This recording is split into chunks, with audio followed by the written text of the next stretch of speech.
परिपथ में ए व बी के बीच तुल्य प्रतिरोध तथा 5 ओम के सिरों के बीच विभवांतर ज्ञात कीजिए। ठीक है, तो इस पूरे परिपथ का हमें तुल्य प्रतिरोध, यानी देखो यहाँ पे ए और बी लिखा हुआ है, इसके बीच का तुल्य प्रतिरोध निकालना है।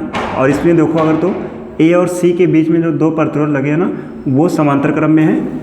और साथ में इसके बाद यहाँ डी और बी के बीच में देखेंगे दो समांतर क्रम में है। उसके बाद ये तीनों आपस में श्रेणी क्रम में हो जाएंगे। तो सिंपल इसका हमें तुल्य प्रतिरोध निकालना है। उसके बाद ये जो 5 ओम का प्रतिरोध लगा हुआ है, इसमें विभवांतर कितना है ये निकालना है। ठीक है, तो आइए अब शुरू करते हैं। तो सबसे पहले हम यहाँ पे ए और सी के बीच का तुल्य प्रतिरोध निकालते हैं। तो कहेंगे ए व सी के मध्य दो प्रतिरोध समांतर क्रम में लगे हैं, है ना। तो इसके बीच आर ए सी अगर निकाला जाए तो 1/RAC इक्वल टू बनेगा 1/4 प्लस का 1/4। इसको सॉल्व करेंगे तो ये आ जाएगा 2/4 इज इक्वल टू 1/2 आएगा। और अब यहाँ से इसको, क्योंकि 1/RAC ये आया है 1/2, तो RAC निकालेंगे, इसको तिरछा गुणा करा लो, तो RAC इक्वल टू हो जाएगा 2 ओम। ठीक है, ए और सी के बीच का जो प्रतिरोध है, तुल्य प्रतिरोध है, वो कितना है, 2 ओम का है। ठीक है, इसी प्रकार से यहाँ कहेंगे बी और डी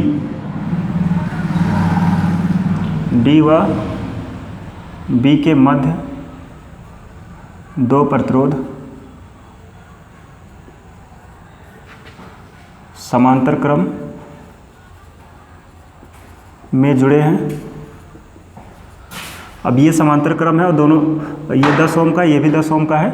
तो यहाँ से 1/RBD निकालेंगे तो ये बनेगा 1/10 प्लस 1/10 और ये हो जाएगा 2/10 और इसको कैंसिल करेंगे तो 1/5 आएगा।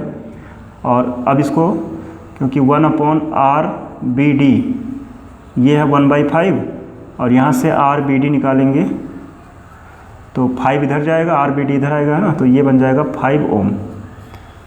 तो इस प्रकार इसमें देखा गया कि ए और सी के बीच तुल्य प्रतिरोध कितना है, यहाँ से यहाँ तक, तो वो है 2 ओम। और डी और बी के बीच में देखा गया तो वो है 5 ओम। और अब इस परिपथ को अगर हम फिर से बनाएं तो वो कुछ इस प्रकार बनेगा। यहाँ पे एक प्रतिरोध लगा है, उसके बाद यहाँ पे है और एक यहाँ पे। 3 प्रतिरोध इस प्रकार बन गए हैं कि तीनों समांतर क्रम, श्रेणी क्रम में आ चुके हैं। ये ए है, सी, डी है और उसके बाद बी। ठीक है, और ये आया है यहाँ पे 2 ओम RAC के बीच, AC के बीच में। और उसके बाद ये 5 ओम वैसे ही था और यहाँ आया है 5 ओम।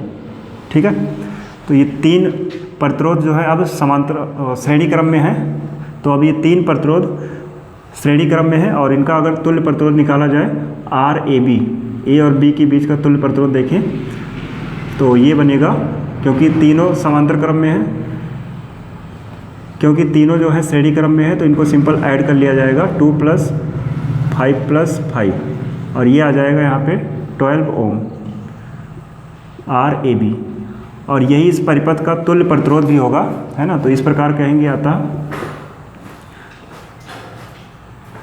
ए व बी के बीच तुल्य प्रतिरोध ये है 12 ओम। ठीक है, तुल्य प्रतिरोध आ चुका है। और अब कहा गया था कि 5 ओम प्रतिरोध के सिरों के बीच विभवांतर बताइए। तो यहाँ पे हमें विभवांतर बताना है। तो अगर यहाँ हमें इस विद्युत धारा इसमें पता है, इस परिपथ में कितनी विद्युत धारा है, तो उस हिसाब से जब यहाँ धारा पता रहेगा और प्रतिरोध पता है तो विभवांतर निकल जाएगा, है ना। तो पहले अब हम विद्युत धारा पता कर लेते हैं। विद्युत धारा, परिपथ में जो विद्युत धारा है वो I = B/R। B यहाँ पे देखो तो 6 वोल्ट दिया है और उसके बाद R, जो टोटल R निकला है वो है 12 ओम। इसको डिवाइड करेंगे तो I = आ जाएगा 1/2 एम्पियर। तो ये है परिपथ की विद्युत धारा। ठीक है, परिपथ में विद्युत धारा। और अब यहाँ से जो सेकंड क्वेश्चन है कि 5 ओम प्रतिरोध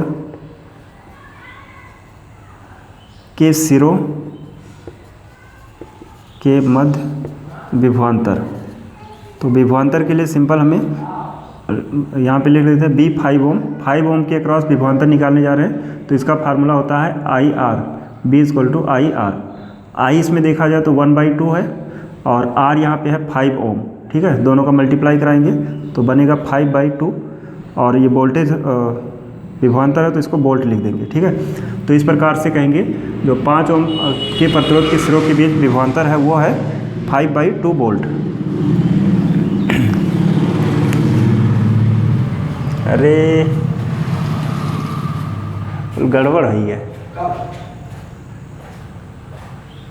कुछ कटा है, कुछ गया है।